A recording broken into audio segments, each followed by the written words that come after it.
Hi ನಮಸ್ಕಾರ, ಅಲಿನ್ one ಚಾನಲ್ಗೆ ಸ್ವಾಗತ. ಈ ದಿನ ತುಂಬಾ ರುಚಿಕರವಾದಂಥ ವಿಭಿನ್ನವಾದಂಥ ತುಂಬ ಬೇಗನೆ ಮಾಡಿಕೊಳ್ಳುವಂಥ ದೋಸೆ ರೆಸಿಪಿ ಖಾರ ದೋಸೆ ಮಾಡೋ ವಿಧಾನವನ್ನು ನೋಡೋಣ. ಖಾರ ದೋಸೆ ಮಾಡಲು ದೋಸೆ ಅಕ್ಕಿಯನ್ನು ತೆಗೆದುಕೊಂಡಿದ್ದೇನೆ. 1 ಪಾವು ದೋಸೆ ಅಕ್ಕಿಯನ್ನು ಸೇರಿಸಿ ಅದಕ್ಕೆ 1/4 ಪಾವನಷ್ಟು ಕಡಲೆಬೇಳೆಯನ್ನು ಹಾಕಬೇಕು. ಇವೆರಡನ್ನು ಚೆನ್ನಾಗಿ ತೊಳೆದು 2 ಗಂಟೆಗಳ ಕಾಲ ನೆನೆಸಿಡಬೇಕು. ಟೈಮ್ ಇದ್ದರೆ ಬೆಳಗ್ಗೆನೇ ನೆನೆಸಿಕೊಳ್ಳಬಹುದು, ಇಲ್ಲವಾದರೆ ರಾತ್ರಿ ನೆನೆಸಿಟ್ಟು ಬೆಳಗ್ಗೆ ರುಬ್ಬಿಕೊಳ್ಳಬಹುದು. ದೋಸೆ ಮಾಡುವುದಕ್ಕೆ ಮುಂಚೆ 1.5 ಇಂದ 2 ಗಂಟೆ ಮೊದಲು ರುಬ್ಬಿಟ್ಟರೆ ದೋಸೆ ಚೆನ್ನಾಗಿ ಬರುತ್ತದೆ. ಈಗ ರಾತ್ರಿಯೆಲ್ಲ ನೆನೆಸಿಟ್ಟಿದ್ದಂಥ ಅಕ್ಕಿ ಮತ್ತು ಬೇಳೆಯನ್ನು ಚೆನ್ನಾಗಿ 1-2 ಸಲ ತೊಳೆದು ನೀರನ್ನು ಬಸಿದು ಬಿಡಿ.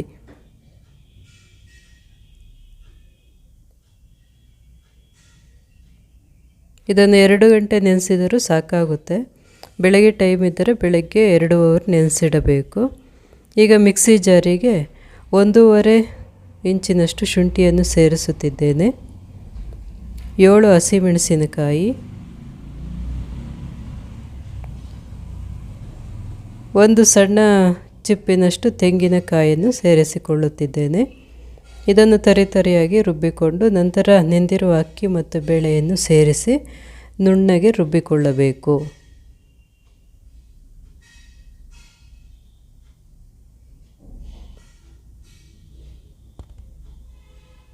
ಈ ರೀತಿ ನುಣ್ಣಗೆ ರುಬ್ಬಿಕೊಳ್ಳಬೇಕು.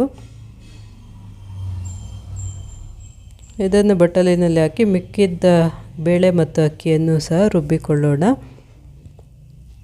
ಇದನ್ನು ಆದಷ್ಟು ತೆಳ್ಳಗೆ ಮಾಡಿಕೊಳ್ಳಿ. ಹಿಟ್ಟನ್ನು ತುಂಬ ಗಟ್ಟಿಯಾಗಿ ಮಾಡುವುದು ಬೇಡ. ಇದಕ್ಕೆ ರುಚಿಗೆ ತಕ್ಕಷ್ಟು ಉಪ್ಪನ್ನು ಸೇರಿಸಿ ಅರ್ಧ ಸ್ಪೂನಷ್ಟು ಸಕ್ಕರೆಯನ್ನು ಸೇರಿಸುತ್ತಿದ್ದೇನೆ. 1/4 ಟೀ ಸ್ಪೂನಿನಷ್ಟು ಅಡುಗೆ ಸೋಡವನ್ನು ಹಾಕಿ ಚೆನ್ನಾಗಿ ಮಿಕ್ಸ್ ಮಾಡಿ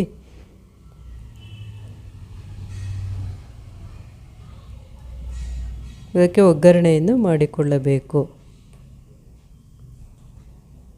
ಒಗ್ಗರಣೆಗೆ ಬೇಕಾದಷ್ಟು ಎಣ್ಣೆಯನ್ನು ಹಾಕಿ ಅರ್ಧ ಸ್ಪೂನ್ ಸಾಸಿವೆ, ಸಣ್ಣದಾಗಿ ಕಟ್ ಮಾಡಿರುವಂಥ ಕರಿಬೇವಿನ ಸೊಪ್ಪನ್ನು ಸೇರಿಸಿ ಒಗ್ಗರಣೆ ಮಾಡಿಕೊಳ್ಳಬೇಕು.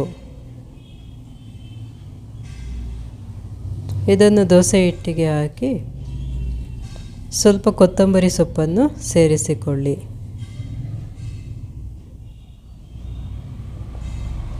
ಈಗ ಚೆನ್ನಾಗಿ ಮಿಕ್ಸ್ ಮಾಡಿ. ಈಗ ದೋಸೆ ಹಿಟ್ಟು ತಯಾರಾಗಿದೆ. ಇದನ್ನು ಚೆನ್ನಾಗಿ ಮಿಕ್ಸ್ ಮಾಡಿ 1.5 ಇಂದ 2 ಗಂಟೆ ಹೊತ್ತು ಹಾಗೆ ಪ್ಲೇಟ್ ಮುಚ್ಚಿ ಬಿಟ್ಟು ಬಿಡಿ. ಆಗ ದೋಸೆ ಚೆನ್ನಾಗಿ ಬರುತ್ತೆ.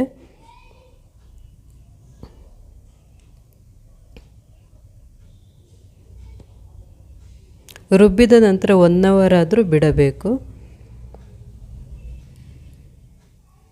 ದೋಸೆ ಇಂಚಿನ ಮೇಲೆ ಚೆನ್ನಾಗಿ ಬರಲಿಲ್ಲ ಎಂದರೆ ಈ ರೀತಿ ಎಣ್ಣೆಯನ್ನು ಹಾಕಿ ಈರುಳ್ಳಿಯಲ್ಲಿ ಚೆನ್ನಾಗಿ ಉಜ್ಜಿಕೊಳ್ಳಿ.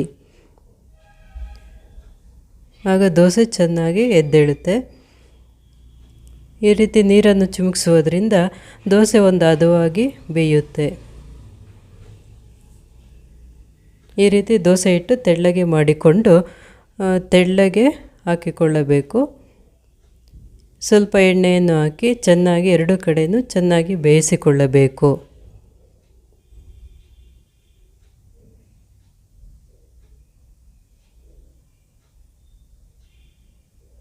ಬೇಕಿದ್ದರೆ 1 ಕಡೆ ತುಪ್ಪವನ್ನು ಹಾಕಿಕೊಳ್ಳಬಹುದು. ಇದಕ್ಕೆ ಚಟ್ನಿ ಬೇಕೆಂದಿಲ್ಲ, ಬೇಕಿದ್ದರೆ ಮಾಡಿಕೊಳ್ಳಬಹುದು. ತುಪ್ಪದ ಜೊತೆನೂ ತುಪ್ಪ ಅಥವಾ ಚಟ್ನಿ ಪುಡಿ ಜೊತೆನೂ ತುಂಬಾ ರುಚಿಕರವಾಗಿರುತ್ತೆ.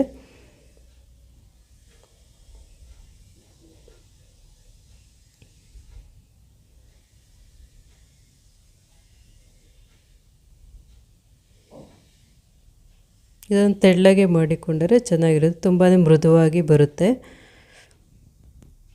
ತುಂಬಾ ರುಚಿಕರವಾದಂತಹ ಖಾರ ದೋಸೆ ತಯಾರಾಗಿದೆ.